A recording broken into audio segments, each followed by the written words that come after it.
Welcome back, my friends. အားလုံးပဲမင်္ဂလာပါဒီစိတ်ရခွန်အားတွေရစီဖို့နဲ့အင်္ဂလိပ်စာလေးလေ့လာလို့ရအောင်ကူညီပေးနေတဲ့ဒီ channel လေးကနေပြန်လည်ပြီးတော့ကြိုဆိုလိုက်ပါရစေ Today we are talking about one of the most important lessons in life, a lesson that many adults never learn, and a lesson that can change how you see yourself and your happiness forever.The topic is simple but powerful. Happiness starts within you, not in others. ဒီနေ့မှာဆိုလို့ရှိရင်တော့ဒီငါတို့ကဘဝမှာအရေးကြီးဆုံး important ကအရေးပါတော့ most important ဆိုတော့အရေးပါဆုံးဒီ lessons ဆိုတဲ့သင်ခန်းစာတွေထဲမှာတစ်ခုအကြောင်းကိုပြောကြမှာဖြစ်ပါတယ်။အဲ့ဒီသင်ခန်းစာကိုပြန်ရှင်းပါတယ် A lesson that many adults never learn ဒီ adults ဆိုတာကအရွယ်ရောက်ပြီးသူများ many ဆိုတော့တော်တော်များများအရွယ်ရောက်ပြီးတဲ့သူတော်တော်များများက learn ကကြတော့သင်ယူသည်ဆိုတော့ never ဆိုတော့ဘယ်တော့မှအရွယ်ရောက်ပြီးတဲ့သူတော်တော်များများဘယ်တော့မှဒီမသင်ယူဘူးတော့သင်ခန်းစာတစ်ခု and ပြီးတော့ a lesson that can change how you see yourself and your happiness forever ပြီးတော့ဒီဘယ်လိုသင်ခန်းစာလဲဆိုလို့ရှင်သင်ကသင်ကိုယ်သင်မြင်တဲ့ပေါ်ပြီးတော့သင်ရဲ့ဒီ happiness ဆိုရက်ဒီပျော်ရွှင်မှုကိုမြင်တဲ့ဘယ်လိုမြင်လဲအဲ့ဒီဟာကိုဒီ forever ဆိုတာကထာဝရ change ဆိုတာကcan change ဆိုတာပြောင်းလဲပေးနိုင်မဲ့သင်ခန်းစာတစ်ခုပြီးတော့ဒီအရွယ်ရောက်ပြီးတဲ့သူတော်တော်များများဘယ်တော့မှဒီမသင်ယူဘူးတဲ့သင်ခန်းစာတစ်ခုဖြစ်တဲ့ဘဝမှာအရေးကြီးဆုံးသင်ခန်းစာတွေကတစ်ခုအကြောင်းကိုငါတို့ကပြောကြမှာဖြစ်ပါတယ် Topic is simple ဒီ topic ဆိုတဲ့အကြောင်းအရာခေါင်းစဉ်ဒီဟာလေးကရိုးရှင်းပါတယ်ဒါပေမဲ့powerful ဆိုတာကအစွမ်းထက်တဲ့ရိုးရှင်းပေမဲ့အစွမ်းထက်တဲ့ဒီအကြောင်းအရာလေးပဲဖြစ်ပါတယ်အဲ့ဒါကတော့ဘာလဲဆိုလို့ရှိရင် happiness ဆိုတဲ့ဒီပျော်ရွှင်မှုဟာဆိုလို့ရှိရင်သင်ရဲ့ within you ဆိုတာသင်ရဲ့အတွင်းထဲကနေပဲ start ဆိုစတင်တာဖြစ်ပါတယ် not in others ဒီတခြားသူတွေကနေပြီးတော့မှမဟုတ်ပါဘူးဒီမှာဆိုလို့ရှိရင်ဒီ importance ကအရေးကြီးတော့ lessons ကသင်ခန်းစာများ life ကတော့ဘဝဖြစ်ပါတယ် talk ကကြတော့ပြောသည် we are talking ဆိုလို့ရှိရင်ငါတို့ပြောကြမှာဒီ adults ကကြတော့ဒီအရွယ်ရောက်ပြီးသူများ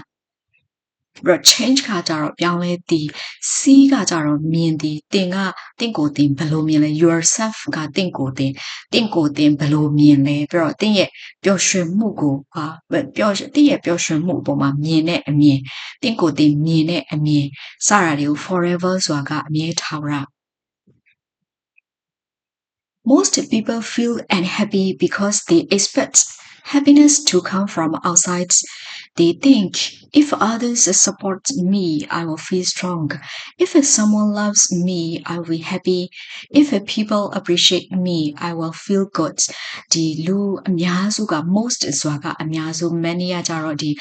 လူတော်တော်များများဒီလူအများစုကမပျော်မရွှင်ခံစားရတာ and happy ကမပျော်ရွှင်တော့ feel နဲ့တွဲလိုက်တဲ့အခါမှာဒီ adjective တွေကိုခံစားချက်နဲ့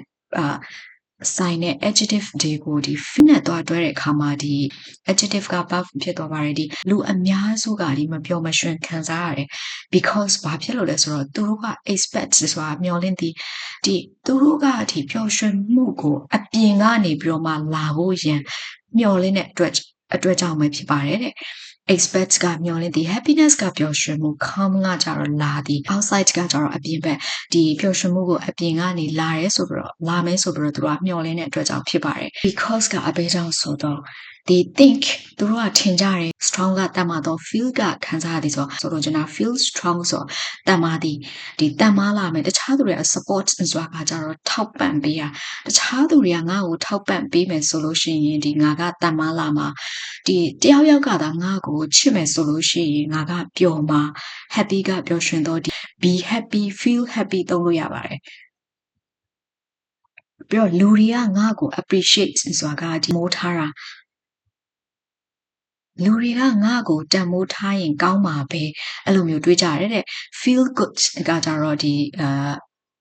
ခံစားမှုကောင်းတာဆိုလိုချင်တာကကောင်းမှာပဲဒီနေရာမှာဆိုလို့ရှိရင်ဒီလူတွေကငါ့ကိုတန်မိုးထားရင်ကောင်းမှာပဲဆိုပြီးအဲ့လိုမျိုးသူတို့ကတွေးကြတယ်တဲ့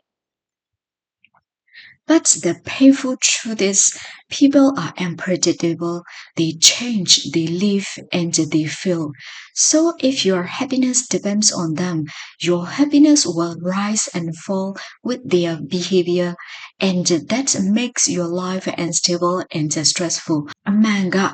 ဒါပေမဲ့အမှန်မှာဒီနာကျင်ရတဲ့အမှန်တရား truth ဆိုတာကအမှန်တရားကတော့ is ဖြစ်ပါတယ်လူတွေက unpredictable ဆိုတာကဒီခံမှန်းမရတော့မှန်းဆမရတော့ r ရှိက verb to be နဲ့တွဲလိုက်တဲ့အခါမှာ adjective က verb ဖြစ်သွားပါတယ်လူတွေကမှန်းဆလို့မရဘူးသူတို့ကပြောင်းလဲကြတယ် change ကပြောင်းလဲသည်သူတို့ကဒီထွက်ခွာသွားကြတယ် leave ကထွက်ခွာသည်ပြီးတော့ they feel ဆိုတာကဒီစာမေးပွဲကြတာအဲ့ကြာရှုံးတာဆိုလို့ရှိရင် feel သုံးလို့ရပါတယ်ဒီနေရာမှာဆိုလို့ရှိရင်သူတို့ကပြက်ကွက်ကြသည်သူတို့ကပြက်ကွက်သူတို့ကပြောင်းလဲကြတယ်သူတို့ကထွက်ခွာကြတယ်ထွက်ခွာသွားကြတယ်ပြီးတော့သူတို့ကပြောင်းလဲကြပါတယ်တဲ့ဒါကြောင့်မို့လို့ so ဆိုတာဒါကြောင့်မို့လို့ if your happiness depends on them ဒါကြောင့်မို့လို့သင်ကတင့်ရဲ့ဒီပျော်ရွှင်မှုကိုအဲ့ဒီသူတွေပေါ်မှာ depends on ဆိုတာမိခိုးနေမယ်ဆိုလို့ရှိရင် your happiness will rise and fall with their behavior ဒီသင်ရဲ့ပျော်ရွှင်မှုကသူတို့ရဲ့ behavior ဆိုတာကပြုမှုလှုပ်ဆောင်ချက်တွေနဲ့အတူ rise and fall ဆိုတာကဒီတက်လိုက်ကျလိုက်နဲ့ဖြစ်နေမှာပဲတဲ့ well rise ကကြတော့တက်သည် fall ကကြတော့ကျသည် rise ကမြင့်တက်သည်ဒီတင်းရဲ့ဒီပျော်ရွှင်မှုကဒီနှိမ့်လိုက်မြင့်လိုက်တက်လိုက်ကျလိုက်ဖြစ်နေမှာပါ and that's အဲ့လိုမျိုးဒီလူတွေရဲ့အပြုတ်မှုတွေကြောင့်မလို့ကိုယ့်ရဲ့ဒီပျော်ရွှင်မှုကပြောလာလိုက်မပြောလာလိုက်အဲ့လိုမျိုးဖြစ်မှုอ่ะဆိုလို့ရှိရင် makes ဆိုတာပြုလုပ်သည် your life အတင်းရဲ့ဘဝကိုပြုလုပ်သည် makes unstable ဆိုတာကတင်းရဲ့ဘဝကိုဒီမတည်မငြိမ်ပြုလုပ်တာဆိုလိုချင်တာကအဲ့လိုမျိုးဒီအတက်အကျတွေကြောင့်မလို့တင်းရဲ့ဘဝကလည်းဒီမတည်ငြိမ်တော့ဘူး stressful ဆိုတာကဒီစိတ်ဖိစီးစေမှာပဲဖြစ်ပါတယ်တဲ့ဒီမှာဆိုလို့ရှိရင် depends on ကကြတော့ဒီမိခိုသည် unpredictable ကကြတော့မှန်းဆမရတော့ခံမှန်းမရတော့ truth ကတော့အမှန်တရားဖြစ်ပါတယ် painful ကနာကျင်တော့ feel ကပြက်ကွက်သည်ကြာရှုံးသည် unstable ကကြတော့ဒီမတည်ငြိမ်တော့ stressful ကကြတော့စိတ်ဖိစီးတော့ happiness that comes from others is temporary ဒီတခြား others ဆိုတာတခြားသူတွေစီကနေပြီးတော့မှလာတဲ့ပျော်ရွှင်မှုကယာယီပဲဖြစ်ပါတယ် temporary ကယာယီ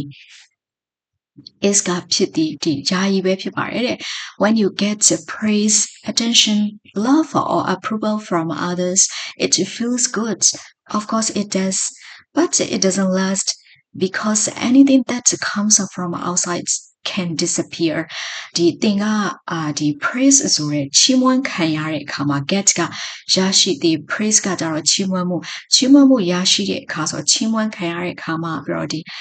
attention ဆိုတဲ့ဒီအာယုံစူးစိုက်မှုခံရတဲ့အခါမှာတခြားသူတွေရဲ့အာယုံစူးစိုက်မှုတွေရတဲ့အခါမှာတခြားသူတွေရဲ့ဒီချစ်မြတ်နိုးမှုကိုရရှိတဲ့အခါဒါမှမဟုတ်လို့ရှိရင်ဒီ approval လို့ခေါ်တဲ့ဒီလက်ခံခြင်းအတည်ပြုခြင်းတခြားသူတွေစီကနေပြီးတော့မှဒီလက်ခံမှုအတည်ပြုမှုတွေကိုရတဲ့အခါမှာဒီခံစားချက်က feels good ဆိုတာကောင်းပါတယ် it feels good ဆိုတော့ခံစားရတာကောင်းပါတယ် of course it does ဒါပေါ့ကောင်းတာပေါ့ဒါပေမဲ့လို့ it doesn't last ဆိုတာကကြာရှည်တော့မခံပါဘူးဒါပေမဲ့လို့ကြာရှည်တော့မခံပါဘူး last ကကြာရှည်ခံသည် doesn't last ဆိုတော့ဒါပေမဲ့အဲ့ဒါကကြာရှည်မခံပါဘူးဘာဖြစ်လို့လဲဆိုတော့ဒီအပြင်ကလာတဲ့ anything ဆိုတာမြည်သည့်အရာမဆိုအရာတိုင်းဟာဆိုလို့ရှိရင် can disappear ဆိုတာကပျောက်ကွယ်သွားနိုင်တဲ့အတွက်ကြောင့်မို့လို့ပဲဖြစ်ပါတယ်တဲ့ anything ကမြည်သည့်အရာဒီ outside ကအပြင် from outside ဆိုအပြင်က come ကလာသည်ဒီနေရာမှာဒီ subject က anything ကဒီအနည်းဖြစ်တဲ့အတွက်ကြောင့်မလို့ comes ဒီအပြင်ကလာတဲ့အရာတိုင်းကပျောက်ကွယ်သွားနိုင်တဲ့အတွက်ကြောင့်မို့လို့ပဲဖြစ်ပါတယ်တဲ့If you build your happiness on the attention, affection, or acceptance of others, then your emotional world becomes a house built on sand. Every time someone changes their moods, their words, or their attitude, your feelings collapse with them. တကယ်လို့သင်ကသင်ရဲ့ဒီပျော်ရွှင်မှုကိုဒီတခြားသူတွေရဲ့ attention ဆိုတာကအာရုံစိုက်မှု brother affection ဆိုတာကချစ်ခင်မှုနဲ့ဒီ acceptance လို့ခေါ်တဲ့လက်ခံမှုတွေနဲ့သင်ရဲ့ပျော်ရွှင်မှုကိုတိဆောက်မယ် build ကတိဆောက်မယ်ဆိုလို့ရှိရင် then အဲ့နောက်မှာသင်ရဲ့ဒီစိတ်ခံစားချက်ကဘာဆိုလို့ရှိရင်သဲပေါ်မှာတိဆောက်ထားတဲ့အိမ်တစ်မျိုးလိုအိမ်တစ်လုံးလိုဖြစ်လာမှာပဲဖြစ်ပါတယ်တဲ့ every time someone changes their mood ဒီတယောက်ယောက်ကသူတို့ရဲ့ mood ဆိုရဲစိတ်ခံစားချက်ဒီကိုပြောင်းလဲတဲ့အခါတိုင်း every time ဆိုတာအချိန်တိုင်းပြောင်းလဲတဲ့အခါတိုင်းပြောင်းလဲတဲ့အချိန်တိုင်းပြီးတော့သူတို့ရဲ့စကားလုံးတွေကိုပြောင်းလဲတဲ့အချိန်တိုင်းပြီးတော့သူတို့ရဲ့စိတ်သဘောထားတွေပြောင်းလဲသွားတဲ့အခါတိုင်းမှာ your feelings ဆိုတာကတင့်ရဲ့ခံစားချက်တွေကအဲ့ဒီဟာတွေနဲ့အတူဒီ collapse ဆိုတာကပြိုလဲကျသွားမှာပဲဖြစ်ပါတယ်တဲ့တင့်ရဲ့ခံစားချက်တွေကသူတို့နဲ့အတူပြိုလဲကျသွားမှာပဲဖြစ်ပါတယ်ဒီမှာဆိုလို့ရှိရင် attention ကအာရုံစူးစိုက်မှု emotional ဆိုတာကဒီစိတ်ခံစားချက်နဲ့ဆိုင်သော world ကကြတော့ကဘာပဲဖြစ်ပါတယ်ဒီ built ကကြတော့ဒီနေရာမှာ adjective အနေနဲ့သုံးထားတာဒီ sent ဆိုရဲဒီတဲပေါ်မှာတိဆောက်ထားသောအိမ်တစ်လုံး becomes ကဖြစ်လာသည် change ကကြတော့ပြောင်းလဲသည် mood ကကြတော့ဒီစိတ်ခံစားမှု words ကကြတော့စကားလုံးများ attitude ကကြတော့ဒီစိတ်နေသဘောထား feelings ကကြတော့ခံစားချက်များ collapse ကကြတော့ပြိုလဲကျသည် above ဖြစ်ပါတယ် this is why we need a different foundation ဒါကြောင့်မလို့ငါတို့ကဒီမတူညီတဲ့အခြေခံအုတ်မြစ်တစ်ခုလိုအပ်ပါတယ် different ဆိုတာကမတူညီသော foundation ကဒီအုတ်မြစ် need ကကြတော့လိုအပ်သည်ဒါကြောင့်မလို့ငါတို့ကမတူညီတဲ့အခြေခံအုတ်မြစ်တစ်ခုကိုလိုအပ်ပါတယ် Real happiness comes from choices you make inside yourself, how you talk to yourself, how you treat yourself, how you take care of your mind, how you protect your peace, how you love yourself, how you grow every day. တကယ်ပျော်ရွှင်မှုအစစ်မှန် real ဆိုတာကစစ်မှန်သော happiness ကပျော်ရွှင်မှုဒီပျော်ရွှင်မှုအစစ်မှန်ဆိုတာက choices you make inside yourself ဆိုတာကသင်ရဲ့အတွင်းထဲမှာပဲသင်ပြုလုပ်လိုက်တဲ့ရွေးချယ်မှုတွေကနေပြီးတော့မှလာတာဖြစ်ပါတယ်တဲ့ inside ကအတွင်းမှာ choices you make ဆိုတာကသင်ပြုလုပ်လိုက်သောရွေးချယ်မှုများ inside ကကြတော့အတွင်းထဲမှာဆိုလို့ကျွန်တော်သင်ရဲ့အစိတ်အတွင်းထဲမှာ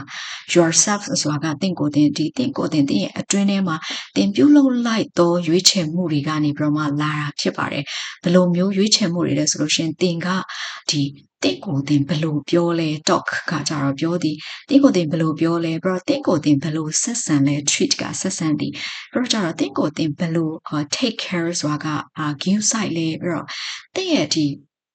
တင်းရဲ့စိတ်ကိုတင်းကဘယ်လို view side လဲပြီးတော့ကျတော့တင်းရဲ့ဒီ peace ဆိုတဲ့ငြိမ်းချမ်းမှုကိုဘယ်လိုမျိုးကာကွယ်လဲပြီးတော့တင်းကတင်းကိုတင်းဘယ်လိုမျိုးချစ်လဲချစ်ခင်မြန်လို့လဲပြီးတော့ကျတော့နေတိုင်းမှာတင်းကဘယ်လိုတိုးတက်လဲ grow ဆိုတာကတိုးတက်မှုရှိလဲတိုးတက်အောင်လုပ်လဲအဲ့ဒီရွေးချယ်မှုတွေကနေပြီးတော့မှ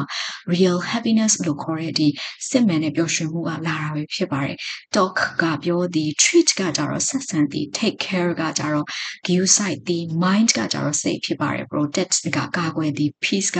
ဒီအေးချမ်းမှုငြိမ်းချမ်းမှု love ကကြတော့ချစ်မြတ်နိုးသည် yourself ကတင့်ကိုယ်တင်ဒီ grow ကကြတော့ကြီးထွားသည် everyday ကတော့နေတိုင်းပဲဖြစ်ပါတယ် Happiness is not something you find happiness is something you build and you build it by developing a strong inner world ဒီပျော်ရွှင်မှုอ่ะဆိုလို့ရှင်သင်ရှာမဲ့အရာမဟုတ်ပါဘူးပျော်ရွှင်မှုကသင်တိဆောက်ရမယ့်အရာပဲဖြစ်ပါတယ်ပြီးတော့ဒီအဲ့ဒါကိုသင်ကသင်ရဲ့ဒီတန်မာတဲ့ inner world ဆိုတာကအတွင်းကဘာ strong inner world ဆိုတာကဒီခိုင်ခန့်တန်မာတဲ့ဒီအတွင်းကဘာကို developing ဆိုတာကဘာဆိုတော့အားဖြင့် developing ကပြိုးထောင်ခြင်းအပြင်အဲ့ဒါကိုသင်ကတိဆောက်ရတာပဲဖြစ်ပါတယ် build ကတိဆောက်သည် it ဆိုတာက happiness ကိုရည်ညွှန်းတာဖြစ်ပါတယ်ခိုင်ခန့်တန်မာတဲ့အတွင်းကဘာတစ်ခုကိုဒီ developing ဆိုတာကပြိုးထောင်ခြင်းအပြင်ဒီ happiness ဆိုတဲ့ဒီ it က happiness ကိုရည်ညွှန်းတာဖြစ်ပါတယ်ပျော်ရွှင်မှုကိုသင်ကတိဆောက်ရမှာပဲဖြစ်ပါတယ်ဒီမှာဆိုလို့ရှင် something ကတစုံတစ်ခု find ကကြတော့ရှာဖွေသည်တွေးရှိသည်ဆိုလည်းရပါတယ်အဲ့တော့ကြတော့ဒီ build ကတိဆောက်သည်နောက်တစ်ခုက developing ဆိုတာကဒီပြိုးထောင်ခြင်းအပြင်ဒီညမှာ noun ဖြစ်ပါတယ်ပြိုးထောင်ခြင်း by ဆိုတော့အပြင် strong ကကြတော့ခိုင်ခန့်တန်မာတော့ inner world ကကြတော့အတွင်းကဘာဖြစ်ပါတယ်One of the strongest forms of mental freedom is this being able to enjoy your own company, being able to feel peaceful even alone, being able to love yourself without waiting for others to do it first. If you can do that, no one can control your emotions. The mental freedom လို့ခေါ်တဲ့ဒီစိတ်လွတ်လပ်မှု mental ဆိုတာကစိတ်နဲ့ဆိုင်တော့ freedom ကကြတော့လွတ်လပ်မှုလွတ်မြောက်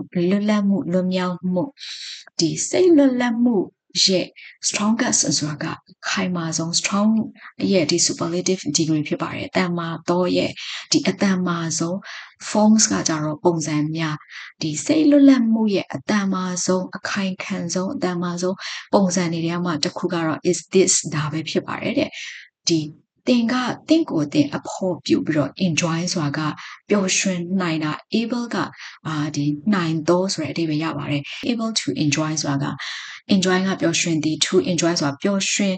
ဖို့ရာစွမ်းနိုင်ခြင်းဆိုတာပျော်ရွှင်နိုင်ခြင်းတင်ကတင့်ကိုတင်ဒီနေရာမှာ company ဆိုတာကအဖို့ပြုတာတင့်ကိုတင်အဖို့ပြုပြီးတော့ဒီပျော်ရွှင်နိုင်ခြင်းပြီးတော့ကြတော့ဒီ even alone ဆိုတာကအလုံးကဒီတယောက်တည်းတစ်ခုတည်းဒီနေရာမှာဆိုလို့ရှိရင်တင်ကတယောက်တည်းဖြစ်နေတဲ့ event ဆိုတာကတယောက်တည်းဖြစ်နေရင်တောင်မှဒီ peaceful ဆိုတာက feel peaceful ဆိုတာဒီငြိမ်းချမ်းငြိမ်းချမ်းခံစားရတာအေးချမ်းတယ်လို့ခံစားရတာဒီတယောက်တည်းဖြစ်နေရင်တောင်မှဒီအထီးကျန်ဆန်တယ်လို့မဟုတ်ဘဲနဲ့အေးချမ်းလိုက်တာဆိုတာမျိုးခံစားနိုင်ခြင်းတခြားသူတွေကတင့်ကိုဒီစပြီးတော့ first ဆိုတာကပထမဒီစတင်တာတခြားသူတွေကဒီတင့်ကိုစပြီးတော့ချစ်ခင်တာကို without waiting ဆိုကြတော့မဆောင်ဘဲနဲ့တင်ကတင့်ကိုတင်ဒီချစ်မြတ်နိုးခြင်းချစ်မြတ်နိုးနိုင်ခြင်းဒါရီယာဆိုလို့ရှိရင်ဒီစိတ်လွတ်လပ်မှုထဲမှာမှဒီ strong အဖြစ်ဆုံးအတန်မာဆုံးပုံစံတွေကတစ်ခုဖြစ်ပါတယ်တဲ့ if you can do that ဒီအဲ့ဓာတွေကိုသာတင်ကလုံနိုင်မယ်ဆိုလို့ရှိရင် can do ဆိုတာလုံနိုင်မယ်ဆိုလို့ရှိရင်ဘယ်သူမှတင့်ရဲ့ဒီ emotions လို့ခေါ်တဲ့စိတ်ခံစားချက်တွေကိုcontrol ဆိုတာထိန်းချုပ်နိုင်မှာမဟုတ်တော့ပါဘူးဘယ်သူမှတင့်ကိုဒီတင့်ရဲ့စိတ်ခံစားချက်တွေကိုလာပြီးတော့ထိန်းချုပ်လို့ရနိုင်မှာမဟုတ်ပါဘူးဒီနေရာမှာဆိုလို့ရှိရင်ဒီ forms ကပုံစံများပုံသဏ္ဍာန်များ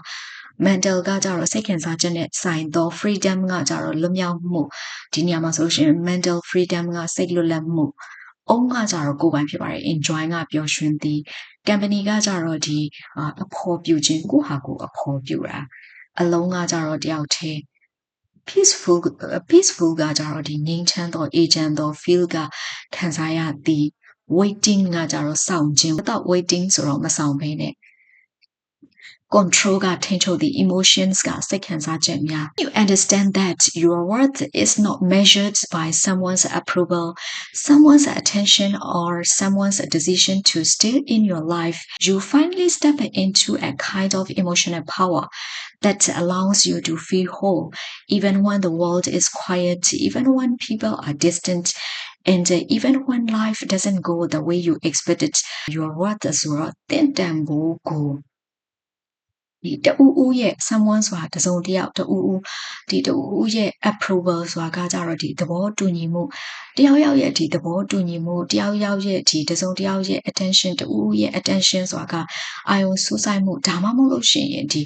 တဲ့ရဲ့ဘဝထဲမှာဆက်ပြီးတော့နေဖို့ရန်ဆိုတာကဒီတယောက်ယောက်ရဲ့ decision ဆိုတာဆုံးဖြတ်ချက်အားဖြင့်ဘိုင်းဆိုတော့အားဖြင့် measure ဆိုတာကတိုင်းတာတာမဟုတ်မှန်းတင်ကနားလည်လာတဲ့အခါမှာဒီကဘာကြီးက quiet ဆိုတာကတိတ်ဆိတ်နေတဲ့တော့ကဘာကြီးကတိတ်ဆိတ်ငြိမ်သက်နေတဲ့အခါမှာတောင်မှပြီးတော့လူတွေကဒီဝေးကွာသွားကြတဲ့အခါမှာတောင်မှပြီးတော့ဘဝကတင်မျှော်မှန်းထားတဲ့အတိုင်းဖြစ်မလာတဲ့အခါမှာတောင်မှဒီတင့်ကိုပြေဝနေစေဆိုရဲဒီခံစားချက် emotional power လို့ခေါ်တဲ့ဒီစိတ်ခံစားမှုပိုင်းဆိုင်စွမ်းအင်အမျိုးအစားတစ်ခုကတင်းရဲ့ဘဝတွေကို step into ဆိုတာကစီးနေဝင်ရောက်လာတာပဲဖြစ်ပါတယ်တဲ့ understand ကနားလေသည် words ကကြတော့ဒီတန်ဖိုး measure ကကြတော့တိုင်းတာသည် approval ကသဘောတူညီချက်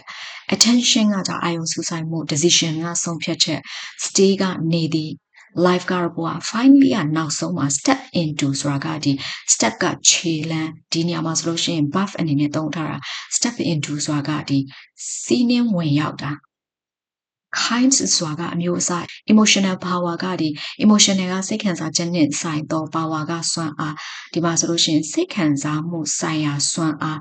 အလောင်းကခွင့်ပြုသည် feel whole ဆိုတာကပြေဝသည်ကိုယ်စိတ်ထဲမှာဒီပြည့်ဝခံစားရတာအဲ့ဒါမျိုး feel whole လို့သုံးပါတယ်နောက်တစ်ခုက quiet ကတိတ်ဆိတ်ငြိမ်သက်သော world ကကြတော့ကဘာဖြစ်ပါတယ် distant ကကြတော့ကွာဝေးသောဝေးကွာသောနောက်တစ်ခုက expected ဆိုတာကမျှော်လင့်ထားသောဝေးကကြတော့နီလန် live ကတော့ဘဝပဲဖြစ်ပါတယ်ဒီမှာဒီစာကြောင်းကအနည်းငယ်ရှည်တဲ့အတွက်ကြောင့်မလို့ဒါကိုဒီချောမွေ့အောင်နားလည်လွယ်အောင်ပြန်ပြီးတော့ဘာသာပြန်ပြရမယ်ဆိုလို့ရှိရင်ဒီတဲ့ရဲ့တန်ဖိုးကိုဒီတူဦးရဲ့သဘောတူညီမှုတူဦးရဲ့တစုံတစ်ယောက်ရဲ့ဒီအာယုံစိုးဆိုင်မှုဒါမှမဟုတ်လို့ရှိရင်တူဦးကတင်းပွားတွေကိုဆက်ပြီးတော့နေဖို့ဆိုတာကအဲ့ဒီလူရဲ့ဆုံးဖြတ်ချက်တွေနဲ့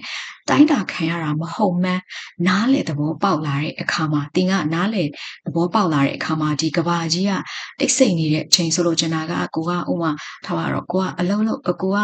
တခုခုကျိုးဆဆလုပ်နေတယ်ဒါပေမဲ့လို့ဘယ်သူကမှအာယုံမဆိုင်ဘူးအတိမတ်မပြုတ်ဘူးအားလုံးကငြိမ်နေကြတယ်အဲ့လိုပုံစံမျိုးအကြီးကတိတ်ဆိတ်ငြိမ်သက်နေတဲ့အချိန်ပြီးတော့မှာတောင်မှ event တောင်မှပြီးတော့လူတွေကဝေးကွာသွားတဲ့အချိန်ပြီးတော့ဘဝကတင်မျောလင့်ထားတဲ့ဝေးဆိုတာနီးလန့်အတိုင်း does not go ဆိုတာကမသွားဘူးဆိုလို့ကျင်တာကဒီဘဝကတင်မျောလင့်ထားတဲ့အတိုင်းသွားတာမျိုးမဟုတ်ဘူးမျောလင့်ထားတဲ့အတိုင်းပဲဖြစ်လာတာမျိုးမဖြစ်တဲ့အခါမျိုးဘဝကတင်မျောလင့်ထားတဲ့အတိုင်းဖြစ်မလာတဲ့အခါမျိုးတွေမှာတောင်မှဒီပြေဝနေတယ်ဆိုရဲအလောင်းဆိုတာကတင့်ကိုဒီပြေဝဖို့ရန်ခွင့်ပြုတယ်ဆိုတာပြေဝနေတယ်လို့ခံစားရတဲ့ဒီစိတ်ခံစားချက်စိတ်ခံစားမှုဆိုင်ရာစွမ်းအင်တစ်မျိုးတည်းစီကိုသင်ကဒီ step into ဆိုတာကစီးနှင်းဝင်ရောက်လာရပါတော့တယ်တဲ့ This is what it means to be stronger from the inside ဒါဟာဆိုလို့ရှိရင် what it means ဆိုတာဆိုလိုခြင်းဖြစ်ပါတယ် to be stronger from the inside ဒီအတွင်းထဲကနေပြီးတော့မှ strong ဆိုတာကတန်မားနေဖို့ရန်ဆိုလိုခြင်းပဲဖြစ်ပါတယ် inside ကအတွင်းမှာ strong ကတန်မားသော means ကဆိုလိုသည့်အဓိပ္ပာယ်ရသည် Here are simple steps on how to start finding happiness within yourself. Accept yourself. Stop trying to become perfect. Stop comparing yourself to others. You are already enough. Be kind to yourself and speak to yourself gently. Don't be your own enemy. Do things that make you grow. Read, learn, try new skills.Exercise, meditate, invest in yourself. ဒီမှာဆိုလို့ရှိရင် here ဆိုတာဒီမှာဒီ simple steps ဆိုတာကဒီရိုးရှင်းတဲ့ဒီနေရာမှာဆိုလို့ရှိရင်ဒီ step ကအဆင့်များဒီရိုးရှင်းတဲ့ဒီအဆင့်နေပဲဖြစ်ပါတယ်ဘယ်လိုမျိုးလဲဆိုလို့ရှိရင်တင့်ကိုယ်တင် yourself ဆိုတာတင့်ရဲ့ကိုယ်အတွင်းမှာ within ဆိုတာကတင့်ကိုယ်တင်အတွင်းမှာဒီပျော်ရွှင်မှုကိုစပြီးတော့ဘယ်လိုမျိုးရှာဖွေမလဲဆိုတဲ့ဒီရိုးရှင်းတဲ့အဆင့်လေးတွေပဲဖြစ်ပါတယ် start finding ဆိုတာကစပြီးတော့ရှာဖွေခြင်း happiness ကပျော်ရွှင်မှု within yourself ဆိုတာကတင့်ကိုယ်အတွင်းတင့်ရဲ့အတွင်းထဲမှာတင့်ကိုယ်တင်တင့်အတွင်းထဲမှာဒီပျော်ရွှင်မှုကိုစပြီးတော့ဘယ်လိုမျိုးရှာဖွေမလဲဆိုတော့ဒီရိုးရှင်းတဲ့အဆင့်လေးတွေကတော့ဒီမှာပဲဖြစ်ပါတယ် R ကဖြစ်သည်ဖြစ်ကြသည်ဒီမှာပဲဖြစ်ပါတယ်ပထမတစ်ခုကတော့ accept yourself တင့်ကိုယ်တင်လက်ခံပါ accept ကလက်ခံသည်ဒီ stop trying to become perfect ဒီပြည့်စုံဖို့ရန်စ조사ခြင်းကိုရပ်လိုက်ပါ perfect ကပြည့်စုံတော့ become ကဖြစ်လာသည်ဒီပြည့်စုံလာဖို့ရန် trying ဆိုတာစ조사ခြင်း stop ကရပ်သည်ဒီနေရာမှာဆိုလို့ရှိရင်ရပ်လိုက်ပါပြီးတော့ကြတော့ဒီတခြားသူတွေနဲ့ကိုနှိုင်းယှဉ်ခြင်းကိုရပ်လိုက်ပါ comparing ကနှိုင်းယှဉ်ခြင်း yourself ကတင့်ကိုယ်တင် others ကတခြားသူများYou are already enough already ဆိုတာကပြီးသားဆိုတဲ့အဓိပ္ပာယ်ရပါတယ်ဒီမှာဆိုရင် enough ကလုံလောက်တော့တင်ကဒီလုံလောက်နေပြီသားတင်ကတင်လုံလောက်နေပြီသားဖြစ်ပါတယ်တခြားသူတွေနဲ့တွားပြီးတော့မနိုင်ရှင်ပါနဲ့ Be kind to yourself တင့်ကိုယ်တင်ဒီကျင်နာပါ kind ကကျင်နာတော့ be နဲ့တွဲလိုက်တဲ့အခါမှာကျင်နာတယ်တင့်ကိုယ်တင်ကျင်နာပါ speak to yourself gently ဒီတင့်ကိုယ်တင်ဒီတိမ်မွေ့ညင်ညင်သား speak ကပြောဆိုပါgently ကနူးညံ့သိမ်မွေ့စွာ Don't be your own enemy ကကြရန်သူဖြစ်ပါတယ်တင်ကတင့်ကိုယ်တင်ရဲ့ရန်သူမဖြစ်ပါစေနဲ့ be ကဖြစ်သည် Don't be ဆိုမဖြစ်ပါစေနဲ့ဆိုလိုချင်တာကငါကအသုံးကိုမကြဘူးငါကမလုပ်နိုင်ဘူးစသဖြင့်ကိုပြစ်တင်ပြောဆိုရင်လည်းကိုဟာကိုယ့်ရဲ့ဒီရန်သူဖြစ်နေတာမျိုးအဲ့လိုမျိုးအဖြစ်မခံပါနဲ့ do things that make you grow တင့်ကိုဒီတိုးတက်အောင်ပြုလုပ်မဲ့အရာတွေကိုလှုပ်ဆောင်ပါ make grow ဆိုတာတင့်ကိုဒီတိုးတက်အောင်ပြုလုပ်သည် grow ကဒီတိုးတက်သည်ကြီးထွားသည် make ကကြတော့ပြုလုပ်သည် things ကကြတော့အရာများအဲ့ဒါဘာတွေလဲဆိုလို့ရှင်စာဖတ်ပါပြီးတော့လေ့လာသင်ယူပါဒီ skills ဆိုတဲ့ကျွမ်းကျင်မှုတွေ new ဆိုတာအသစ်တော့ဒီကျွမ်းကျင်မှုအသစ်တွေကို try ဆိုတာလုပ်ကြည့်ပါစူးစမ်းကြည့်ပါပြီးတော့ exercise ဆိုတာကလေ့ကျင့်လုပ်ပါပြီးတော့ဒီ meditate ဆိုတဲ့တရားထိုင်ပါပြီးတော့တင့်ကိုတင်ရင်းနှီးမြုပ်နှံပါ invest ဆိုတာကရင်းနှီးမြုပ်နှံသည်တင့်ကိုတင်ရင်းနှီးမြုပ်နှံပါဆိုလိုချင်တာကိုဒီရင်းနှီးမြုပ်နှံနေဆိုတာကိုတခုခုတိုးတက်အောင်လေ့လာနေရမျိုးသင်ယူနေရမျိုးလှုပ်ဆောင်နေရမျိုးစတာမျိုးလုပ်ကြည့်ပါ protect your energy not everyone deserves your time not everything deserves your reaction ဒီတဲ့ရဲ့စွမ်းအင် energy ဆိုတာတဲ့ရဲ့စွမ်းအင်ကို protect ကကာကွယ်ပါဒီလူတိုင်းကတဲ့ရဲ့အချိန်နဲ့မထိုက်တန်ပါဘူး everyone ကလူတိုင်းဒီ deserve ကထိုက်တန်သည်ဒီ not နဲ့တွဲလိုက်တဲ့အခါမှာလူတိုင်းကတဲ့ရဲ့အချိန်နဲ့မထိုက်တန်ပါဘူးပြီးတော့အရာတိုင်းကတဲ့ရဲ့ဒီတုံ့ပြန်မှုနဲ့မထိုက်တန်ဘူးreaction ကတုံ့ပြန်မှုဖြစ်ပါတယ် deserve ကထိုက်တန်သည် everything ကအရာတိုင်း celebrate small wins progress builds confidence builds inner peace ဒီ win ဆိုတဲ့ဒီအနိုင်ရမှုသေးလေးတွေကိုဒီ celebrate ဆိုတာကဒီဂုဏ်ပြုပါကိုဒီတခုခု win ဆိုတာအနိုင်ရပြီဥပမာဒီနေ့ငါဘာလုပ်မယ်လို့plan ချထားတယ်အဲ့ဒီဟာကိုပြင်းပြအောင်လုပ်ဖြစ်သွားတယ်ဒါဆိုလို့ရှိရင်ဒါ small win ဖြစ်ပါတယ်ဥပမာဒီနေ့မှာငါကဒီlistening တခုခုကိုလေ့ကျင့်မယ်ဘာသာစကားတခုခုရဲ့ listening ကိုလေ့ကျင့်မယ်အဲ့ဒါကိုပြင်းပြအောင်လုပ်နိုင်တယ်ဆိုလို့ရှိရင်ဒါ small win ပဲဖြစ်ပါတယ်အဲ့ဒီဟာပြင်းပြအောင်လုပ်ပြီးသွားပြီဆိုလို့ရှိရင်ကိုဒီ celebrate ဂုဏ်ပြုပါဒီ progress ဆိုရဲတဆင့်ပြီးတဆင့်တိုးတက်မှုက confidence လို့ခေါ်တဲ့ယုံကြည်ချက်ကိုတိဆောက်ပေးပါတယ် build ကတိဆောက်သည်အဲ့ဒီယုံကြည်ချက်ကနေပြီးတော့မှ inner peace လို့ခေါ်တဲ့ကိုယ့်ရဲ့အတွင်းစိတ်အေးချမ်းမှုကိုတိဆောက်ပေးပါတယ်Don't wait for others to make you feel valued. Make ကပြုလုပ်သည် feel valued ဆိုတာကတန်မိုးရှိတယ်လို့ခံစားရတာဒီဆိုလိုချင်တာကိုဒီတန်မိုးရှိတယ်ဆိုတဲ့ဥစ္စာကိုခံစားရဖို့တခြားသူတွေကိုမဆောင်ပါနဲ့ weight ကစောင့်သည်မဆောင်ပါနဲ့ value ကကြတော့တန်မိုးရှိတော့ feel နဲ့တွဲလိုက်တဲ့အခါမှာဒီတန်မိုးရှိတယ်လို့ခံစားရစေတာခံစားရစေသည်ဘာဖြစ်သွားတယ်The love you give yourself is the love that sets the standard for others. When happiness comes from within, everything changes. ဒီမှာဆိုလို့ရှိရင် the love you give yourself ဆိုတာကဒီသင်ကိုသင်ပေးလိုက်တော့ချစ်ချင်းမေတ္တာဒါကြီးတစ်ခုလုံးမှာ subject ဖြစ်ပါတယ်အဲ့ဒါဆိုလို့ရှိရင် is ဖြစ်ပါသည် the love ချစ်ချင်းမေတ္တာပဲဖြစ်ပါတယ်ဘယ်လိုမျိုးလဲဆိုရှင် that sets the standard for others ဒီတခြားသူတွေအတွက်စံနှုန်းအဖြစ်သတ်မှတ်ပေးလိုက်တဲ့ချစ်ချင်းမေတ္တာလည်းပဲဖြစ်ပါတယ် standard ကကြတော့စံနှုန်း set ကကြတော့သတ်မှတ်သည် give ကပေးသည် when happiness comes from within ဒီပျော်ရွှင်မှုကကိုယ့်ရဲ့အတွင်းထဲကနေလာတဲ့အခါမှာအရာတိုင်းကပြောင်းလဲသွားပါတယ်တဲ့ changes ကပြောင်းလဲသည် everything ကအရာတိုင်းဒီ within ဆိုတာကအတွင်းထဲမှာကိုယ့်ရဲ့အတွင်းထဲကနေပြီးတော့ from ကမှ comes ကကြတော့လာသည်လာတဲ့အခါမှာဒီအရာတိုင်းကပြောင်းလဲသွားပါတယ် When you learn to create happiness inside yourself, people's opinions stop hurting you. Rejection doesn't destroy you. Silence doesn't scare you. Loneliness becomes peace. You become stronger, calmer, more confident. ဒီသင်ကဒီပျော်ရွှင်မှုကိုတည့်ရဲ့အတွင်းထဲမှာပဲဖန်တီးဖို့ရန်ဒီသင်ယူလာတဲ့အခါ learn ကသင်ယူသည် create ကကြတော့ဖန်တီးသည်ပျော်ရွှင်မှုကိုဖန်တီးဖို့ရန်သင်ယူလာတဲ့အခါမှာဒီလူတွေရဲ့ opinions ဆိုတဲ့အမြင်တွေ stop hurting you ဆိုတာသင်ကိုဒီခိခိုက်စေတာမျိုးနာကျင်စေတာမျိုးရပ်တန့်သွားပါတယ်တဲ့ဥပမာဆိုလို့ရှိရင် तू ကမကောင်း तू ကမတော်ဘူးအဲ့လိုမျိုးလူတွေကသူတို့မြင်တဲ့အမြင်တိုင်းသင်ကိုပြောနေတာအဲ့ဒီဟာတွေကသင်ကိုလာပြီးတော့ဒီထိခိုက်နာကျင်အဲ့ဒီပြောခံရတဲ့ပုံမှာမို့ဒီပြီးကိုကထိခိုက်ခံစားနေရတာအဲ့လိုမျိုးဟာတွေက stop ဆိုတော့ရပ်သွားမယ်ပြီးတော့ rejection ဆိုရက်ဒီညင်းပယ်ခံရမှုတွေက တင့်ကိုဒီဖြက်စီးလို့မရတော့ဘူး destroy ကဖြက်စီးသည် doesn't destroy ဆိုတာကမဖြက်စီးတော့ဘူးဆိုလိုချင်တာကဒီကိုကအလောက်ကပဲဖြစ်ဖြစ်ဒါမှမဟုတ်လို့ရှင်ကြောင်းလျှောက်လို့အငင်းခံရတာအလောက် interview ကြောင်းမလို့အငင်းခံရတာဒါမှမဟုတ်လို့ရှင်လူတယောက်ရဲ့အငင်းခံရတာအဲ့လိုအငင်းခံရမှုတွေကတင့်ကိုဒီဖြက်စီးလို့မရတော့ဘူးဆိုလို့ချင်တာကဒီဟာကကိုကိုငင်းလိုက်တယ်ဆိုလို့ရှင်ကိုကတခြားဘယ်တစ်ခုဘယ်တခြား option တစ်ခုကိုရွေးပြီးတော့အောင်မြင်အောင်လုပ်ဆောင်မယ်အဲ့လိုပုံစံမျိုးကိုမှာကိုယ့်ရဲ့အတွင်းစိတ်ကရှိတဲ့အတွက်ကြောင့်မလို့တင့်ကိုအဲ့ဓာတွေကဖြက်စီးလို့မရတော့ဘူးတဲ့ဒီ silence ဆိုတဲ့တိတ်ဆိတ်ငြိမ်သက်မှုကတင့်ကိုဒီမကြောက်စီတော့ဘူး scare ကကြောက်သည်ဆိုလိုချင်တာကဥမာကိုကလုပ်ငန်းခွင်မှာပဲဖြစ်ဖြစ်ဘယ်နေရာမှာပဲဖြစ်ဖြစ်ကိုကလုံနေစူးစမ်းနေတယ်ဒါပေမဲ့လို့အတိမတ်မပြဘူးအားလုံးကငြိမ်နေကြတယ်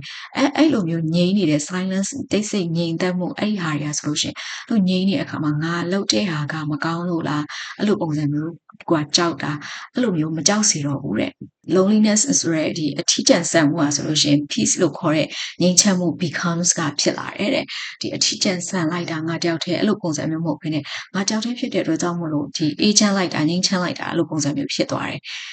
တင်ကပို့ပြီးတော့တန်မားလာတည်ငြိမ်ပို့တည်ငြိမ်လာပြီးတော့ပို့ပြီးတော့ confident ဆိုတဲ့ဒီယုံကြည်ချက်ရှိလာပါတယ်တဲ့ become ကဖြစ်လာသည်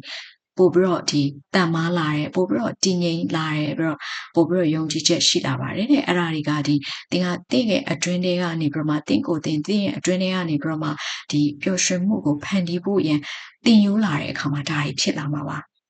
ဒါကြောင့်မိတ်ဆွေလည်းစူးစမ်းကြည့်ပါ and the biggest change is this people begin to respect you more because you respect yourself people begin to value you because you value yourself People begin to treat you better because you show them how. This is the power of inner happiness. ပြီးတော့ဒီအကြီးမားဆုံးပြောင်းလဲမှုအကြီးဆုံး biggest ဒီမှာဆိုလို့ရှိရင် biggest ကအကြီးဆုံးဒီအကြီးဆုံး change ဆိုရပြောင်းလဲမှုကတော့ is this ဒါပဲဖြစ်ပါတယ်တဲ့။ဘာလဲဆိုလို့ရှိရင်လူတွေကဒီတင့်ကိုစပြီးတော့ပို့ပြီးတော့ဒီလေးစားလာတာ respect ကလေးစားသည်စပြီးတော့လေးစားလာတယ်ဘာဖြစ်လို့လဲဆိုတော့တင်ကတင့်ကိုတင်လေးစားတဲ့အတွက်ကြောင့်မို့လို့ because ကဘယ်ကြောင့်ဆိုတော့ဒီတင်ကတင့်ကိုတင်လေးစားတဲ့အတွက်ကြောင့်မို့လို့လူတွေကတင့်ကိုပို့ပြီးတော့စပြီးတော့လေးစားလာကြပါတယ်တဲ့ begin ကစတင်ဒီ respect ကလေးစားသည်တင်ကဒီတင့်ကိုတင်တန်မိုးထားတဲ့အတွက်ကြောင့်မလို့လူတွေကတင့်ကိုစပြီးတော့တန်မိုးထားလာကြပါတယ်တဲ့ value ကတန်မိုးထားသည်ပြီးတော့တင်ကဒီတင်ကဘလို့ဆိုတဲ့ဥစ္စာ how ဆိုတာဘလို့တင်ကဘလို့ဆိုတဲ့ဥစ္စာကိုဒီ them က people ကိုဆိုလိုခြင်းဖြစ်ပါတယ်တင်ကဘလို့လဲဆိုတဲ့ဥစ္စာကိုသူတို့ကို show ဆိုတာပြသလိုက်တဲ့အတွက်ကြောင့်မို့လို့ဒီလူတွေကတင့်ကိုပို့ပြီးတော့ကောင်းကောင်းဒီ treat ဆိုတာကစပြီးတော့ဆက်ဆံလာပါတယ်တဲ့ treat better ဆိုတာက treat you better ဆိုတာကတင့်ကိုပို့ပြီးတော့ကောင်းစွာစပြီးတော့ဒီဆက်ဆံလာတာbegin ကစတင်သည် treat ကဆက်ဆံသည်ဒါဟာဆိုလို့ရှိရင် this ဆိုတာ area သည် is ဖြစ်သည် power ဆိုတာကစွမ်းအားဒီအတွင်းစိတ်ပျော်ရွှင်မှုရဲ့စွမ်းအားပဲဖြစ်ပါတယ်တဲ့ inner ကအတွင်းစိတ် happiness ကတော့ပျော်ရွှင်မှုဖြစ်ပါတယ် The moment you stop depending on others to make you feel important, loved, or happy, and instead choose to create your own joy through self-respect, self-care, and self-growth, you begin to experience a deep inner freedom that cannot be taken away by criticism, rejection, or loneliness. တင်ကဒီတခြားသူတွေအပေါ်မှာမိတီးခြင်းမိခိုခြင်းကိုရက်လိုက်တဲ့အချိန်ကာလအခိုက်အတန့်မှာကာလမှာဆိုလို့ရှိရင်ဘယ်လိုမျိုးပုံမှာတင်ကိုတင်အရေးပါတယ်ချစ်ခံရတယ်ဒီပျော်ရွှင်နေစတဲ့ဥစ္စာတွေကိုခံစားရအောင်လို့တခြားသူတွေကိုမိခိုခြင်းရက်လိုက်တဲ့အခါမှာ moment ဆိုတာကအခိုက်အတန့်ကာလကနေပြီးတော့စပြီးတော့ရက်လိုက်ပြီးတော့ဒီ self respect လို့ခေါ်တဲ့ဒီကိုဟာကိုလေးစားမှုကိုလေးစားမှုကိုကျူးဆိုင်မှုပြီးတော့ကိုဖွံ့ဖြိုးတိုးတက်အောင်ပြုလုပ်မှုကိုရဲ့ဖွံ့ဖြိုးတိုးတက်မှုကနေပြီးတော့မှ truth ဆိုတာကတဆင့်တင့်ရဲ့ကိုယ်ပိုင်ဒီပျော်ရွှင်မှုကိုဖန်တီးဖို့ရန်ရွေးချယ်လိုက်တဲ့အခါမှာ instead ဆိုတာကအစားဆိုလိုချင်တာကတခြားသူတွေကမင်းကအရေးပါတယ်လို့ပြောမှကိုကအရေးပါတယ်လို့ခံစားရတာမျိုးပြီးတော့အချစ်ခံရတာမျိုးဒီပျော်ရွှင်နေတယ်လို့ခံစားနေရတာမျိုးအဲ့ဒါတွေကိုဒီတခြားသူတွေ ပေါ်မှာမိခိုးနေရတာမိတီးနေရတဲ့ဟာကိုရက်လိုက်အဲ့ဒီအစား instead ဆိုတာကအဲ့ဒီအစားသင်ကကိုယ့်အကိုလေးစားမှုကိုယ့်အကို view ဆိုင်မှုပြီးတော့ကိုယ့်အကိုဒီဖွံ့ဖြိုးတိုးတက်အောင်လုပ်နေမှုကနေပြီးတော့မှတက်ဆင့်ကိုယ့်ရဲ့ကိုယ်ပိုင် join ဆိုရယ်ပျော်ရွှင်မှုကိုဖန်တီးဖို့ရန်ရွေးချယ်လိုက်တဲ့အခါမှာဒီ criticism လို့ခေါ်တဲ့ဝေဖန်မှုတွေဒီညှင်းဆန်ခံရမှုတွေဒါမှမဟုတ်ရှင်ဒီအထီးကျန်ဆန်မှုတွေအပြင်ဒီယူဆောင်သွားလို့မရနိုင်တော့တဲ့တကယ့်net shine တဲ့အတွင်းစိတ်လွတ်လပ်မှုတစ်ခုကိုသင်ကစတင်ပြီးတော့တွေ့ကြုံခံစားရတာပဲခံစားရတော့တာပဲဖြစ်ပါတယ်တဲ့ခံစားရပြီပဲဖြစ်ပါတယ်ဒီမှာဆိုလို့ရှိရင် moment ကအချိန်ကာလအခိုက်အတန့် depend on ကကြတော့မိခိုသည်နေရာမှာဆိုလို့ရှိရင် depending on others ဆိုတော့တခြားသူတွေကိုမိခိုရခြင်း stop ကရက်သည်ဒီ important ကကြတော့အရေးကြီးသောအရေးပါသော love ကကြတော့ချစ်သည် happy ကပြောloved ကကြတော့ဒီချစ်မြတ်နိုးတော့ဒီက feel နဲ့အတွက်ဒီ important တို့ loved တို့ဒီ happy တို့စတဲ့ adjective တွေကိုဒီ feel နဲ့တွားပြီးတော့တွဲတဲ့အခါမှာဘာဖြစ်သွားပါတယ်ဒီပါတယ်လို့ခံစားရတာဒီပျော်ရွှင်တယ်လို့ခံစားရတာဒီချစ်တယ်လို့ခံစားရတာ instead ကကြတော့အစားအဲ့ဒီအစားအဲ့လိုပုံစံမျိုးဆိုလိုတာဖြစ်ပါတယ် choose ကရွေးချယ်သည် create ကကြတော့ပြုလုပ်သည်ဖန်တီးသည် own ကကြတော့ကိုယ်ပိုင် join ကပျော်ရွှင်မှု true ကကြတော့မှတဆင့် self respect ဆိုတာကကိုယ့်အကိုလေးစားမှု self care ဆိုတာကကိုယ့်အကို view ဆိုင်မှု self growth ဆိုတာကကိုယ့်အကိုဒီဖွံ့ဖြိုးတိုးတက်မှု begin ကစတင်သည် experience ကကြတွေ့ကြုံခံစားရသည် deep ကနဲ့ဆိုင်သော inner freedom ဆိုတာကအတွင်းစိတ်လွတ်လပ်မှု freedom ကလွတ်လပ်မှု inner ကအတွင်းစိတ်ဒီ take away ဆိုတာကကြတော့ဒီယူဆောင်သွားသည်ဥမာကိုကစားတဲ့ဆိုင်မှာသွားတယ်ဆိုလို့ရှိရင်လည်းကိုကဒီမှာမစားဘူးယူသွားမယ်ဆိုလို့ရှိရင် take away လို့ပြောလို့ရပါတယ်ဒီမှာဆိုလို့ရှိရင်လည်းဒီယူဆောင်သွားသည် cannot be taken away ဆိုတာကဒီ passive voice နဲ့ရေးထားဖြစ်ပါတယ်ယူဆောင်သွားလို့မရနိုင်ဘူးဘာလဲဆိုလို့ရှိရင်ဒီအတွင်းစိတ်လွတ်လပ်မှုကိုယူဆောင်သွားလို့မရနိုင်ဘူးဘာတွေကနေယူသွားလို့မရရလဲဆိုလို့ရှိရင်ဒီဝေဖန်မှုတွေညှင်းခံရမှုတွေနဲ့ဒီ loneliness လို့ခေါ်တဲ့အထီးကျန်ဆန်ရမှုတွေကနေပြီးတော့မှယူဆောင်သွားလို့မရနိုင်တော့တဲ့ဒီနှဆိုင်တဲ့အတွင်းစိတ်လွတ်လပ်မှုကိုသင်ကစပြီးတော့တွေ့ကြုံခံစားရပြီပဲဖြစ်ပါတယ်တဲ့ဒီ sentence ကလဲဒီအနေငယ်ရှိတဲ့အတွက်ပြန်ပြီးတော့ဒီချောမွေအောင်နားလည်လွယ်အောင်ပြန်ပြီးတော့ဘာသာပြန်ပြရမယ်ဆိုလို့ရှိရင်ဒီတခြားသူတွေကိုသင်ကအရေးပါတယ်ဒီချစ်တယ်ပြီးတော့ကျတော့ happy ဆိုတာကပျော်ရွှင်တယ်ဆိုတဲ့ဥစ္စာကိုခံစားရစေဖို့တခြားသူတွေပေါ်မှာမိခိုရခြင်းမိတရားခြင်းကိုရက်လိုက်တဲ့ကာလရက်လိုက်ပြီးတဲ့နောက်ဒီကိုလေးစားမှုကိုview ဆိုင်မှုနဲ့ကိုဖွံ့ဖြိုးတိုးတက်မှုတွေကနေပြီးတော့မှတက်ဆင့်ဖွံ့ဖြိုးတိုးတက်အောင်လှုပ်ဆောင်ခြင်းတွေကမှတက်ဆင့်ကိုယ့်ရဲ့ဒီပျော်ရွှင်မှုကိုဖန်တီးဖို့ရန်ရွေးချယ်လိုက်တဲ့အခါမှာသင်ကဒီဝေဖန်ခံရမှုဒီညှင်းဆန်ခံရမှုနဲ့အထီးကျန်ဆန်မှုတွေအပြင်ယူဆောင်သွားလို့မရနိုင်တော့တဲ့နှဆိုင်တဲ့အတွင်းစိတ်လွတ်လပ်မှုကိုသင်ကစပြီးတော့တွေ့ကြုံခံစားရပြီပဲဖြစ်ပါတယ်တဲ့So remember, my friends, you are the home of your own happiness. You are the source of your own peace. You are responsible for your own joy. ဒါကြောင့်မလို့အမှတ်ရပါမိတ်ဆွေတင်ဟာဆိုလို့ရှိရင်တင်ရဲ့ဒီတင့်ကိုယ်ပိုင်ပျော်ရွှင်မှုရဲ့အိမ်ပဲဖြစ်ပါတယ် home ကအိမ်တင်ဟာဆိုလို့ရှိရင်တင်ရဲ့ကိုယ်ပိုင်ငြိမ်းချမ်းမှုစိတ်အေးချမ်းမှုရဲ့ဒီအရင်အမြစ် source ဆိုတာအရင်အမြစ်ပဲဖြစ်ပါတယ်အဲ့တော့တင်ကတင့်ကိုယ်ပိုင်ပျော်ရွှင်မှုအတွက်တင်ကိုယ်တိုင်ပဲ responsible ဆိုတာကတာဝန်ရှိပါတယ်တင်ကိုယ်တိုင်ပဲတာဝန်ရှိပါတင်ရဲ့ပျော်ရွှင်မှုအတွက်တင်ကိုယ်တိုင်ပဲတာဝန်ရှိပါတယ် remember ကတတိယသည်အမှတ်ရသည်ဒီ home ကတော့အိမ် source ကအရင်အမြစ် own ကကြတော့ကိုယ်ပိုင် peace ကကြတော့ငြိမ်းချမ်းမှုဒီ joy ကပျော်ရွှင်မှု responsible ကဒီတာဝန်ရှိသော Do not look outside for what you begin inside because a true happiness is not found in people. It's found in you. Do not look outside ဆိုတာကအပြင်ကိုမကြည့်ပါနဲ့ For what ဆိုတာကဘာအတွက်လဲဆိုတော့ What should begin inside ဒီအတွင်းထဲမှာစတင်တော့ should begin ဆိုတာစတင်တော့ what ဆိုတာကအရာ for ကအတွက်အတွင်းထဲမှာစတင်တော့ စတဲ့အရာအတွက်အပြင်မှာသွားပြီးတော့ရှားမနေပါနဲ့ look ဆိုတာ do not look ဆိုတာအပြင်မှာသွားပြီးတော့ကြည့်တာရှားမနေပါနဲ့ဘာဖြစ်လို့လဲဆိုတော့ဒီမှန်ကန်သော true ကမှန်ကန်သောဒီမှန်ကန်တဲ့စစ်မှန်တဲ့ပျော်ရွှင်မှုဟာဆိုလို့ရှိရင်စစ်မှန်တဲ့ပျော်ရွှင်မှုကို is not found တွေ့ရတာမဟုတ်ပါ in people လူတွေစီမှာတွေ့ရတာမဟုတ်ပါဘူးသူ့ကိုဒီတင့်ထဲမှာပဲတွေ့ရတာဖြစ်ပါတယ် found ကဒီ find find ကနေလာတာဖြစ်ပါတယ်ရှာဖွေတွေ့ရှိသည် begin ကစတင်သည် inside ကတော့အတွင်းမှာအထဲမှာ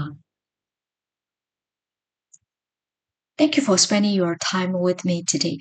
ဒီနေ့ဒီကျမနဲ့အတူတူမိတ်ဆွေကတင်းရဲ့အချိန်ကိုပေးတဲ့အတွက်ကျေးဇူးအများကြီးတင်ပါတယ်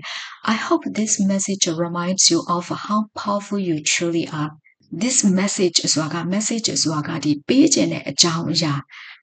ဒီဆိုလိုတာကဒီဗီဒီယိုကနေပြီးတော့မှတဆင့်တင့်ရဲ့ပျော်ရွှင်မှုဆိုတာကဒီတခြားသူတွေစီကနေရတာမဟုတ်ဘူးတင့်အကိုတွင်းကနေပြီးတော့မှဖြစ်ပေါ်လာတာအဲ့ဒီလိုမျိုးပေးခြင်းတဲ့အကြောင်းအရာလေးအဲ့ဒါကို message လို့ခေါ်ပါတယ်ဒီ message လေးကနေပြီးတော့မှတဆင့် truly ဆိုတာကစစ်မှန်စွာအမှန်တကယ်တင်ကတကယ်ပဲဒီဘလောက်ထိအစွမ်းထက်တယ်ဆိုတဲ့ဥစ္စာကိုအတိပေးစီမယ်လို့မျှော်လင့်ပါတယ် hope ကမျှော်လင့်သည် remind ကကြတော့အမှတ်ရစေသည်တတိပေးသည် powerful ကကြတော့ဒီအစွမ်းရှိသောအစွမ်းထက်သောဒီနေရာမှာဆိုရှင်တင်ကတကယ်ပဲဘလောက်ထိအစွမ်းထက်တယ်ဆိုတဲ့ဥစ္စာကိုပြန်ပြီးတော့တတိပေးတာ